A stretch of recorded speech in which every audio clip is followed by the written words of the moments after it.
I take stage combat very seriously. I am certified in stage combat. I'm certified in hand-to-hand, in sword and dagger, and in quarterstaff. And the reason I take it seriously is because actors should not be injured on stage in fight scenes. And if they know what they're doing, they won't get injured. Something that I want you to keep in mind as an actor is that you should never, ever let another performer hit you on stage.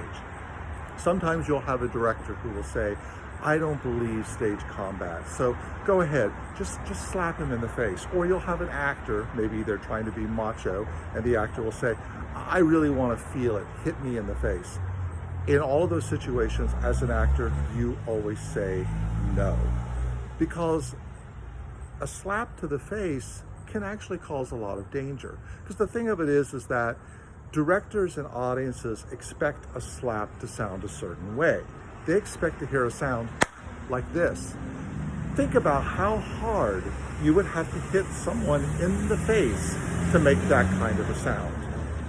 So not only would that injure the person and not only would it hurt, but if we think about the side of our face, if you miss the cheek area, you could hit in the lower jawbone, knock their jaw out of place. You could go a little bit lower and hit a jugular vein. You could go higher and actually break an eardrum. So we want to make sure that we are always safe when we're fighting on stage, and we're doing it in a way so that we are not hitting the other person and the other person is not hitting us. So let's talk about stage punches. Very much like the slap, it becomes the job of the person who's being punched to make sure that they are blocking how the nap or how the illusion is being made. Unlike the slap, where the nap was made by us slapping our hands together, if we're the person who is punching someone on stage, the nap is being made by us creating the fist and then punching our fist into our hand. It gives you a much more solid thud type sound that we would expect from a face punch. Now, this is a little bit difficult being done with a camera here, but what you would do if I was punching you in the face, assuming that you who are watching me is the person that I'm attacking, is that I would take my left hand, put my left hand up on your shoulder, I look you in the eyes and maintain eye contact. I do not do a roundhouse. I don't bring my punch back from here because it's important for you to be able to see where it's coming from. So it starts from right here, and I just follow through, follow up. When my hand gets behind or beside your ear, it's like that's when I make my contact. I come up and now the audience would be here. So your head would be blocking where the nap is coming from. You then turn your head and react in the direction of the punch. But you don't do that until you actually hear the nap. Because when you hear the nap, you know that my fist has cleared your head. If you move before you hear the nap, then you would actually move your chin into the plane of where my fist is coming. So what this looks like to the audience is that I've just done a cross cut and hit you under the chin. So I'm here, my hand is on your shoulders, and I come through and make the nap. I get asked a lot, why would my hand be on your shoulders? Who allows somebody to walk right up to them, put their hand on their shoulder, and punch them in the face? It's a great question.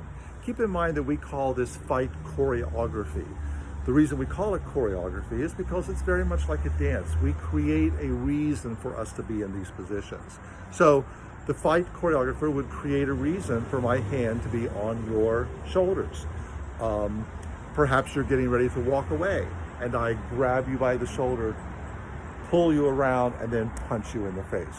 Perhaps it was a scene where I punched you in the stomach, something that we'll get to a little bit later. You're here, I punch you in the stomach, you double down, I then take you by the shoulder, raise you back up, and then punch you in the face. So there are reasons to be able to have your hand on the shoulder, to be in place, to punch your opponent in the face and have it look realistic and have it make sense. Eye contact, something that we haven't talked about yet, but eye contact is vital in stage combat.